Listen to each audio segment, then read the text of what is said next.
إن الله وملائكته يصلون على النبي يا أيها الذين آمنوا صلوا عليه وسلموا تسليما.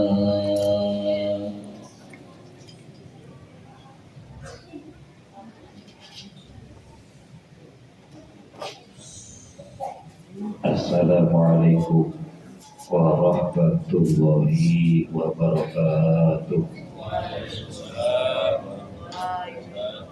Allahu Akbar, Allahu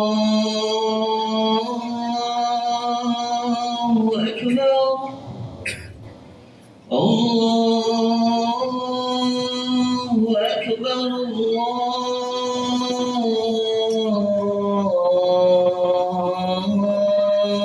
Allahu Akbar. Asyhadu an la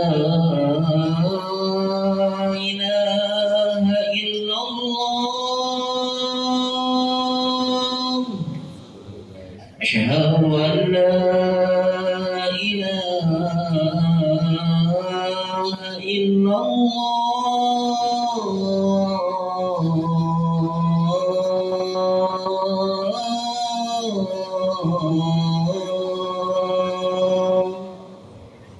أشهد أن محمدا رسول الله.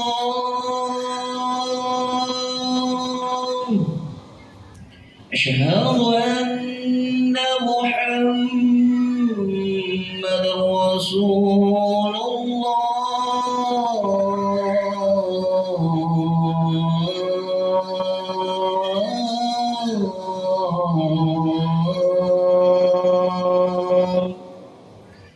حي على الصلاة،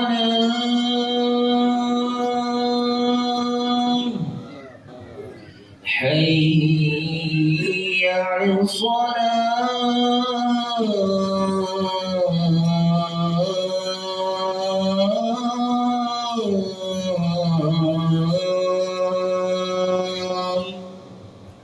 حي على الفلاح، حي على الفلاح.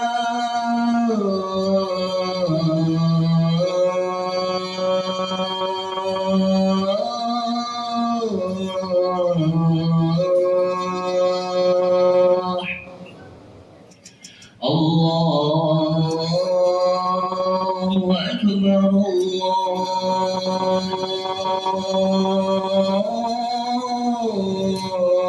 الله أكبر. لا إله إلا الله.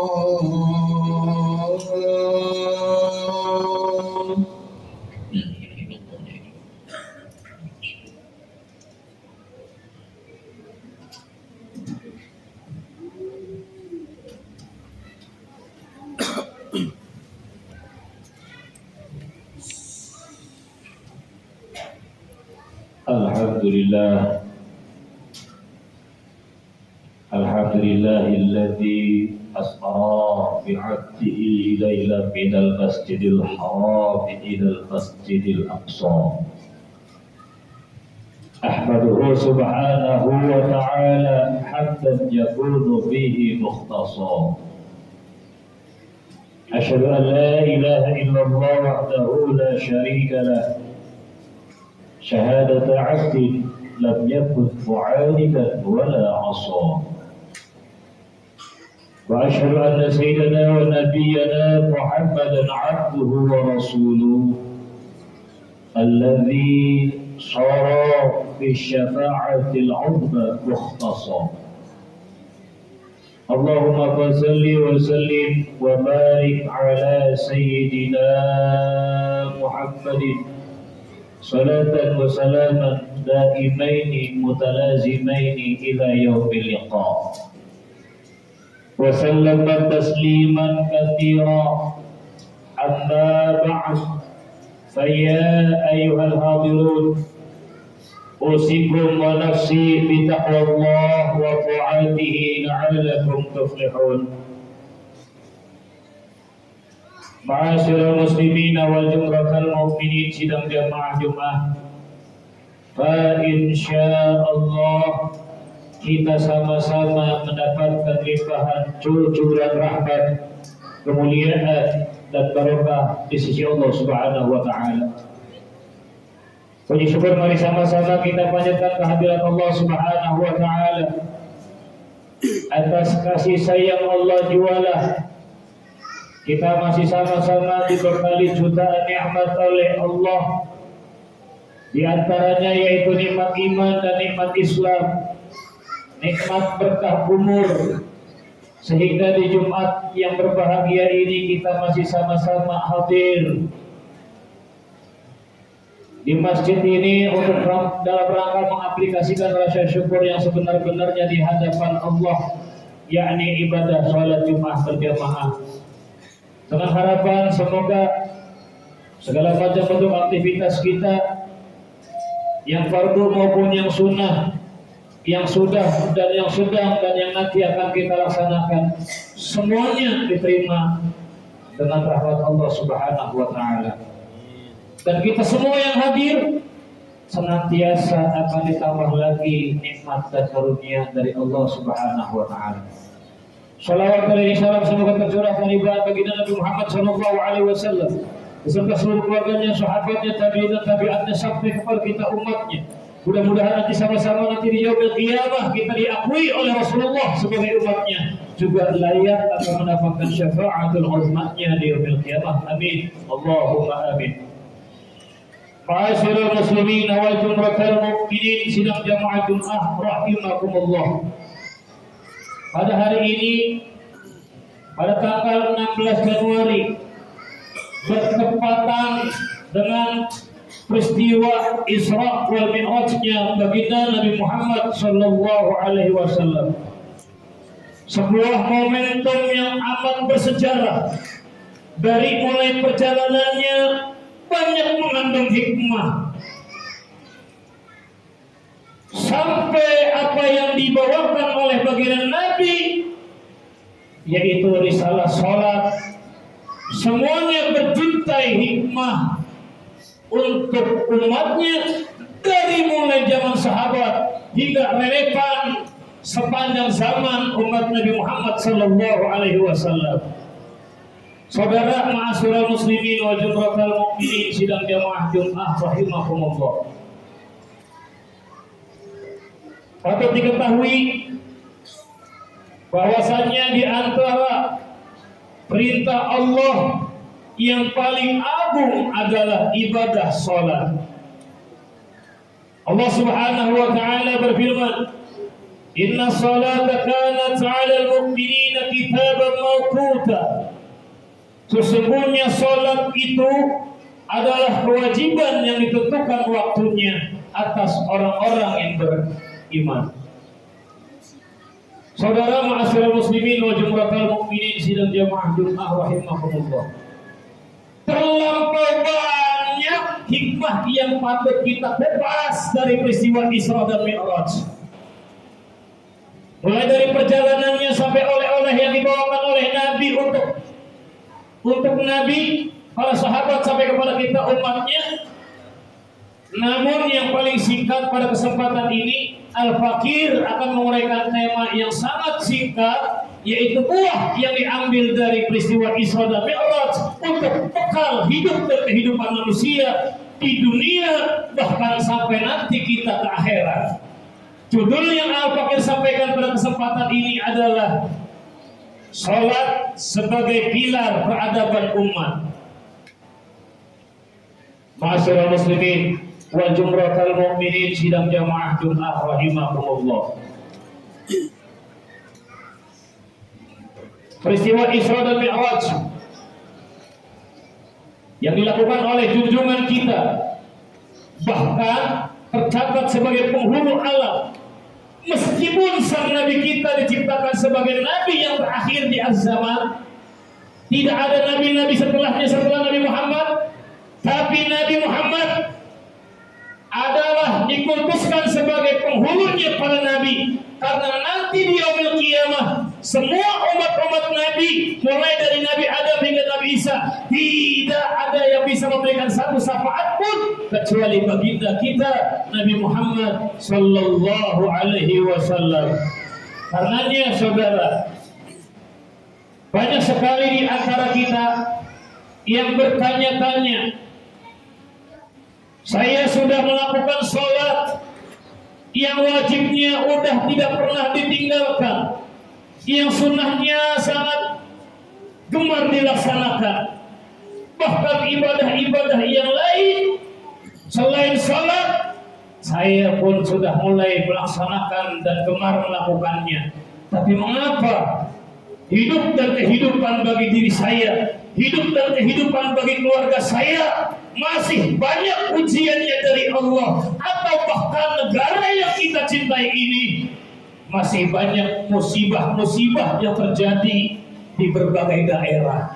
Belum lama kemarin Aceh, Sumatera, Brebes, Tegal, semua daerah hampir diuji oleh Allah Subhanahu wa taala.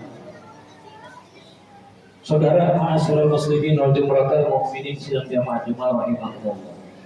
Agar sholat kita berkesan, makanya patut kita kupas bagaimana sholat itu sebagai pilar peradaban manusia, yang mana tujuannya bukan hanya kita sendiri, tapi keluarga kita, masyarakat kita, bangsa dan negara kita yang benar-benar melaksanakan ibadah sholat, maka pasti Allah berikan kebahagiaan, maka pasti Allah berikan kesejahteraan bagi kita semuanya. Lalu bagaimana sholat yang membawa pilar bagi kehidupan kita? Sholat, karenanya Allah Subhanahu wa taala berfirman di dalam Al-Qur'an tentang sholat adalah aqimis sholat.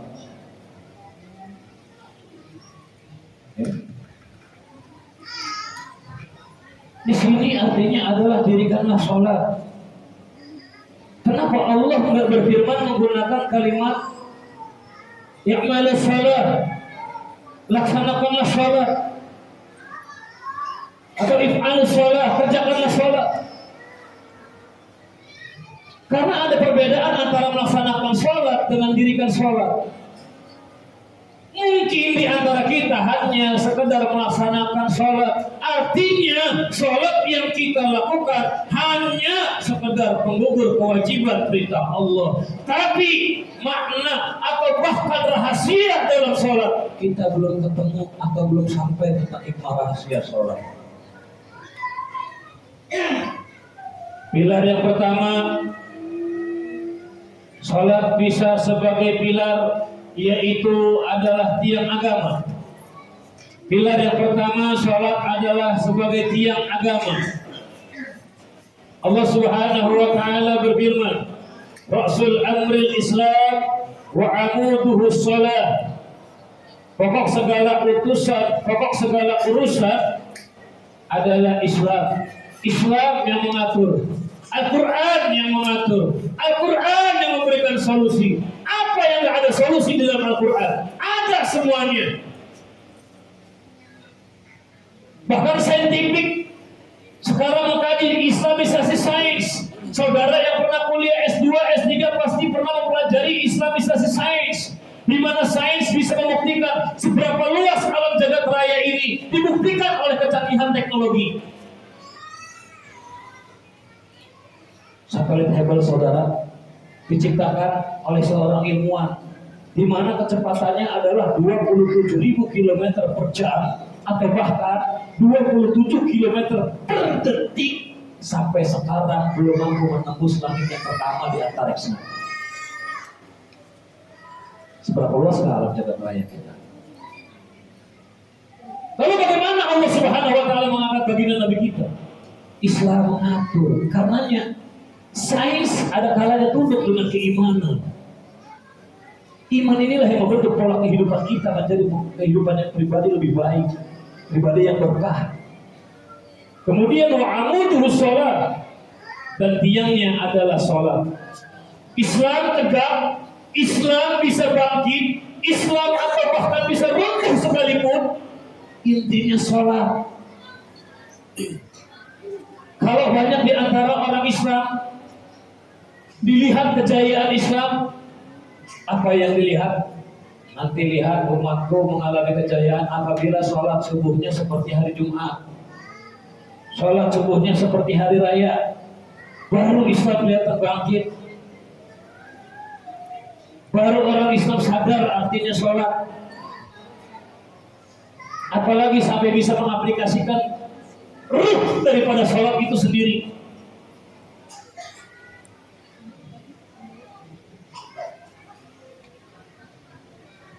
Yang kedua, menyikat waktu. Yang kedua, pilar yang kedua, sholat membangun karakter dan moral bagi kehidupan manusia. Allah Subhanahu wa taala berfirman, "Inna sholata tanha 'anil fahsya'i wal munkar." Dalam surat Al-Ankabut ayat 45 yang artinya inna sholata, sesungguhnya sholat, tanha itu mencegah 'anil fahsya'i wal munkar, dari perbuatan keji dan munkar. Inilah karenanya perbedaan antara mendirikan sholat dengan melaksanakan sholat. Kalau cuma melaksanakan sholat, mengerjakan sholat, itu hanya sekedar menggugurkan kewajiban perintah Allah Subhanahu wa taala. Tapi kalau mendirikan sholat, ruh dari sholat itu dapat kita ambil hikmahnya, dapat kita petik dalam kehidupan kita sehari-hari.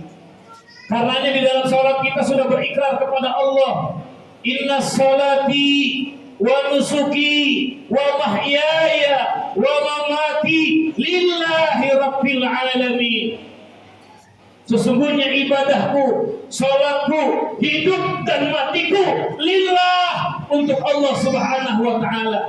Tapi apa kenyataannya saudara? Banyak orang-orang yang sholat, banyak orang-orang yang udah gak pernah tertinggal sholat, sholatnya rajin, hajinya rajin, tapi sifat sombongnya masih ada dalam dirinya, sifat suka membohongnya masih ada dalam dirinya, sifat serakahnya masih ada dalam dirinya. Lihat, banyak para pejabat kita yang haus dengan jabatannya, menyalahgunakan jabatannya, akhirnya membawa hutang secara liar hanya untuk kepentingan pribadi semata.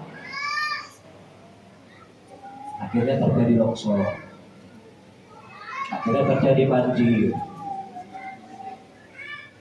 Masih banyak orang-orang yang tidak lillah, bahwa dirinya adalah tiada, yang ada hanyalah zatiannya Allah, sifat af'al dan asmanya Allah. Masih banyak yang disombongkan dalam dirinya. Yang kiai, yang ustaz sombong dengan ilmunya, yang pejabat sombong dengan jabatannya, yang kaya sombong dengan hartanya. Padahal sifat sombong itu menunjukkan kebodohan bagi dirinya. Akhirnya apa? Karena sombong, akhirnya suka berbohong, bekerja manipulasi data, harganya murah, di markup jadi naik, korupsi di mana-mana, korupsi tidak pernah bisa dihilangkan. Dan maka jangan pernah bermimpi kalau masih ada kesombongan, kebohongan, dan keserakahan bagi diri orang-orang yang sholat. Jangan pernah mimpi akan mendapatkan kebahagiaan dari Allah. Karena intinya roh sholat itu lillah. Kita pasrah kepada Allah. Apapun yang belum menjadi hak kita tidak akan pernah sampai kepada kita, meskipun kita sudah berusaha mengejarnya. Tetapi kalau Allah sudah menakdirkan itu adalah menjadi bagian kita, maka dengan santai-santai saja itu bisa menjadi sebuah rezeki bagi diri kita. Karenanya pasrahkan dirimu, urusanmu, hidup dan matimu lillah, untuk Allah. Artinya berbuat benar. Yang ketiga, Sholat pilar yang ketiga adalah sholat menanamkan disiplin dan tanggung jawab. Orang yang sholat sudah tahu ruhnya sholat. Allah Subhanahu wa taala berfirman di dalam surat Al-Baqarah ayat 238. Apa kata Allah? Hafizu 'ala sholawati wa sholatil wusta. Peliharalah semua sholat wa sholatil wusta dan sholat wusta. Sholat di tengah-tengah pertengahan. Pelihara sholat agar supaya apa? Kita itu disiplin. Wayahnya kita bekerja, tapi ketika panggilan Allah datang, sholat, maka orang yang sholat bisa mendisiplinkan dirinya. Datang tidak telat, yang bukan bagiannya tidak mau mengambil, karena tidak ada keserakahan dalam dirinya. Disiplin orang yang sholat. Tapi memang ada orang yang disiplin sholat, tetapi masih suka korupsi waktu. Berarti kita belum tahu ruh daripada sholat itu sendiri. Korupsi waktu, korupsi biaya, korupsi anggaran. Maka jangan heran, ujian dari Allah Subhanahu wa taala itu adalah sebagai bentuk kasih sayang dari Allah. Bukan karena Allah benci, bukan karena Allah sifatnya penetap. Gak ada Allah sifatnya penetap. Kalau Allah sudah bersifat Rahman dan Rahim, kasih dan sayang, artinya Allah itu maha baik. Kalau Allah memberikan ujian kepada kita, itu adalah bentuk teguran atas kesalahan bagi diri kita sendiri, saudara. Pilar yang keempat, sholat membangun kesatuan umat. Rasulullah Shallallahu Alaihi Wasallam bersabda, as-sholatul jama'ati tafdulu sholat, as-sholatul jama'ati tafdulu sholatil fardh bi 27 darajah.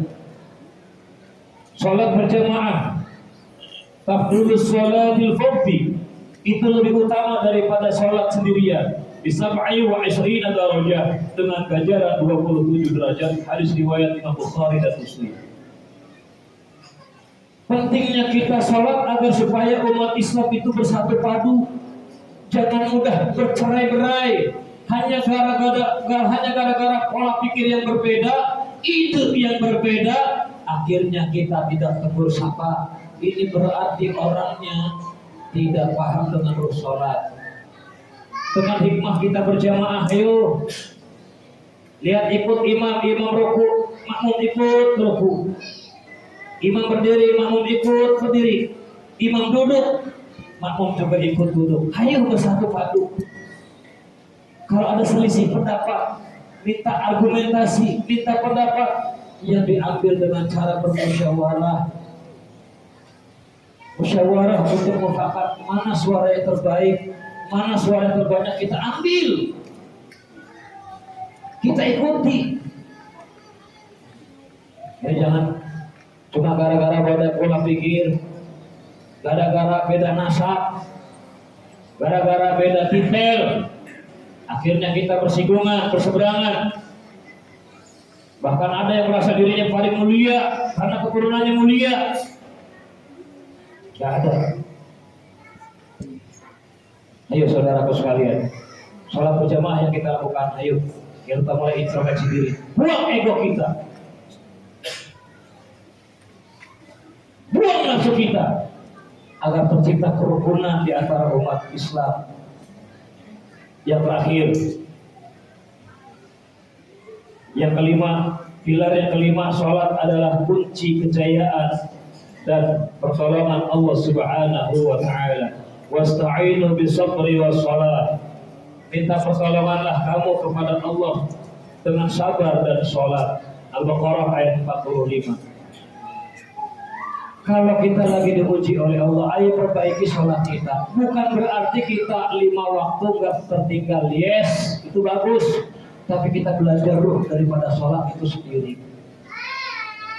Minta pertolongan kepada Allah di sholat, karena sholat itu artinya adalah doa. As-sholatu ailid doa. Sholat itu adalah doa. Semua bacaan kita itu adalah doa. dalam duduk antara dua sujud doa kepada Allah. Allah firli wa'afni wajburni warfa'ni warzuqni wahdini wa'afini wa'fu'anni. Doa kepada Allah. As-salatu ala dzikri, salat itu adalah zikir, ingat kepada Allah.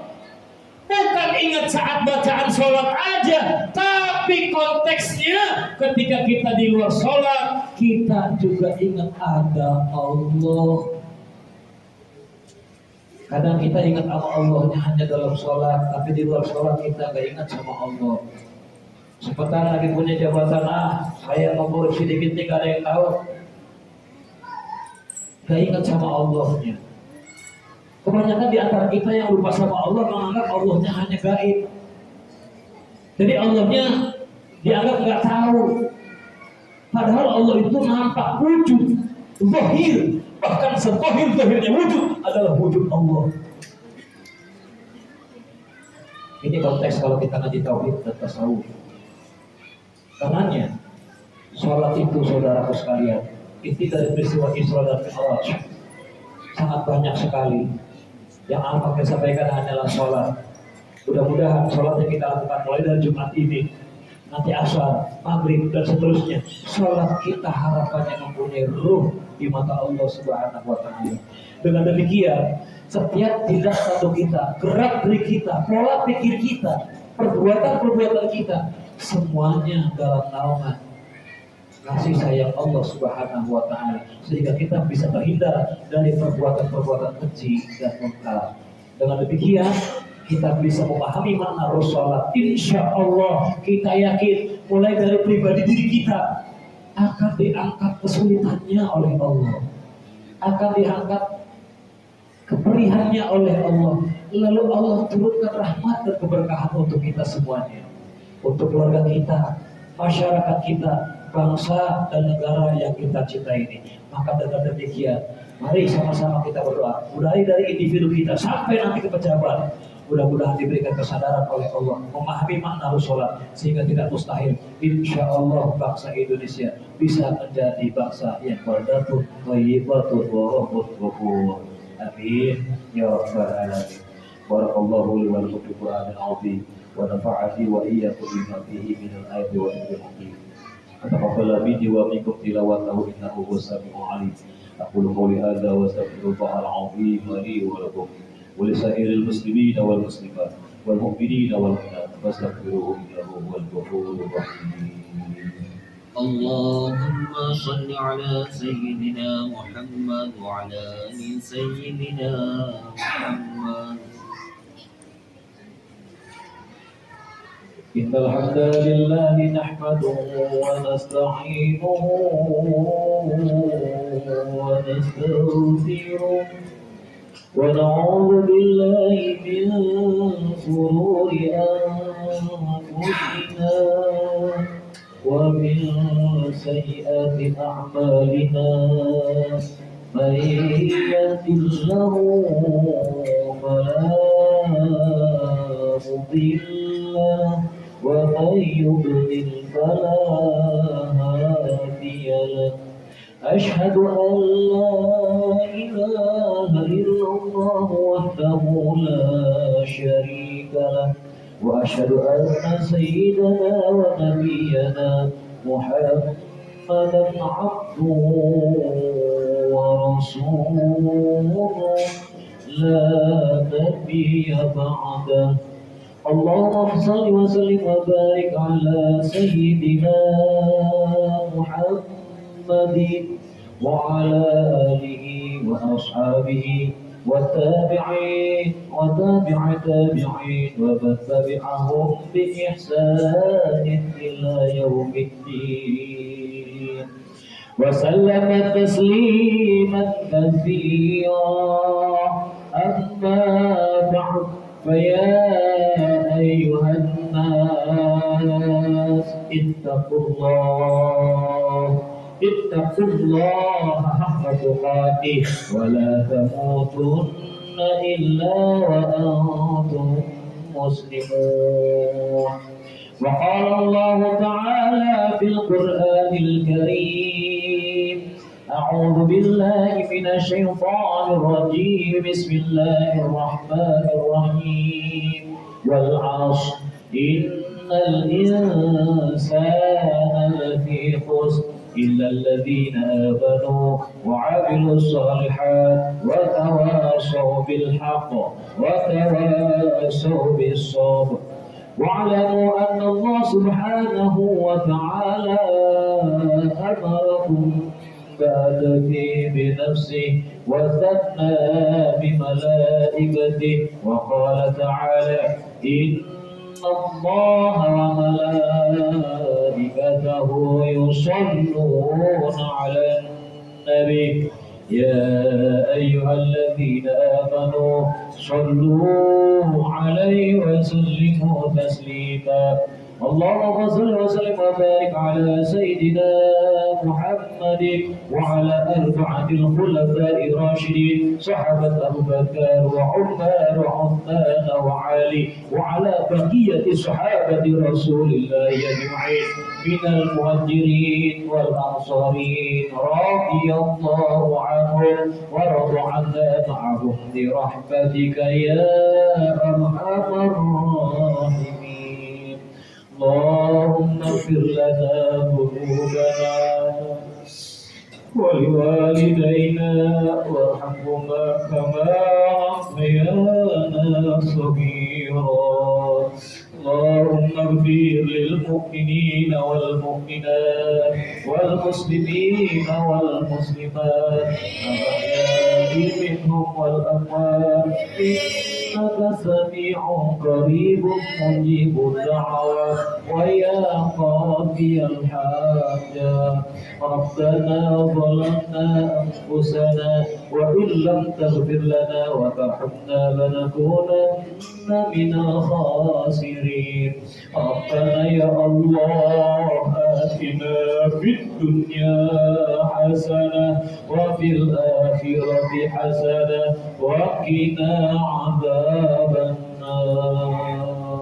عباد الله إن الله يأمر بالعدل والإحسان وإيتاء ذي القربى وينهى عن الفحشاء والمنكر والبغي يعظكم لعلكم تذكرون. واذكروا الله العظيم يذكركم واسألوه من فضله يعطيكم ولا ذكر الله أكبر. أقيموا الصلاة. الله أكبر الله أكبر. أشهد أن لا إله إلا الله. أشهد أن محمدا رسول الله. حي على الصلاة حي على الفلاح. قامت الصلاة قامت الصلاة. الله أكبر الله أكبر.